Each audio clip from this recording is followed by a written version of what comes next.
First question a lot of people ask, isn't it scary out there? Aren't you afraid? And I think, what's there to be afraid of? When I go down in a submarine, I revel in the life that I see. Sylvia Earle doesn't have the typical desk job. In fact, there is no desk. Miles below the ocean's surface is where she does her best work.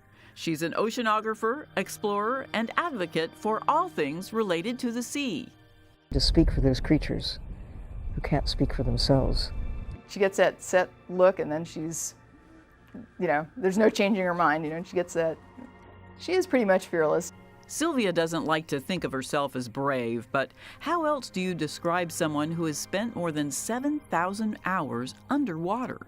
That's including the time in 1970 when she and 4 other female scientists dove 50 feet to a tiny laboratory where they lived for 2 weeks.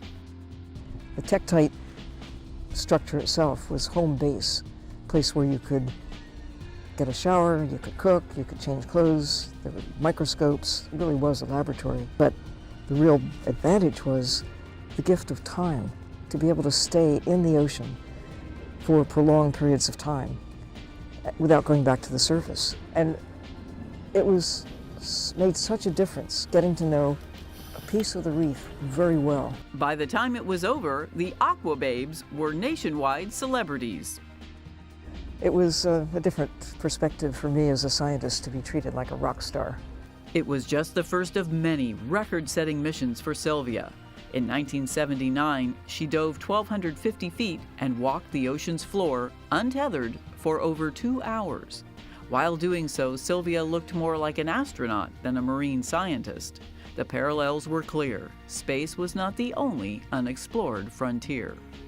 It's not about setting records, though. It's about a race, if you will, to try to understand the ocean. In the last 50 years, we've lost half the coral reefs. 90% of many of the big fish are gone. They're gone.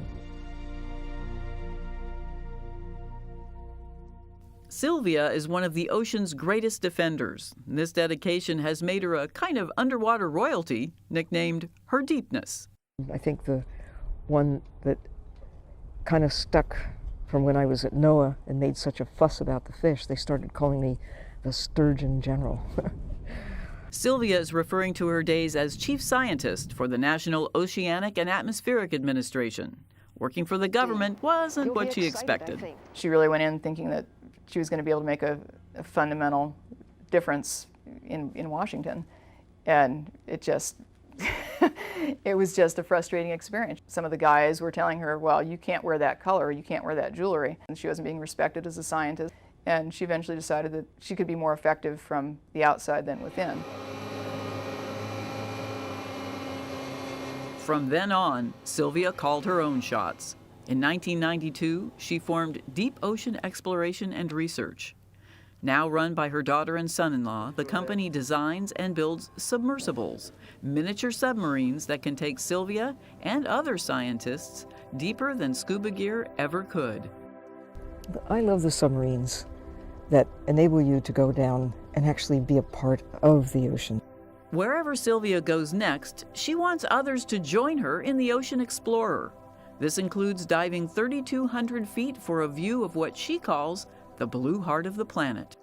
And Sylvia's goal really with that vehicle is to be able to bring artists, kids, songwriters, politicians, anybody that she can convince to get into that submarine with her. When completed, Sylvia believes the sub can eventually change how people see the world. Most of the ocean has never been seen by anybody, ever. We need to go deep in the sea to be able to explore, understand, and use that knowledge.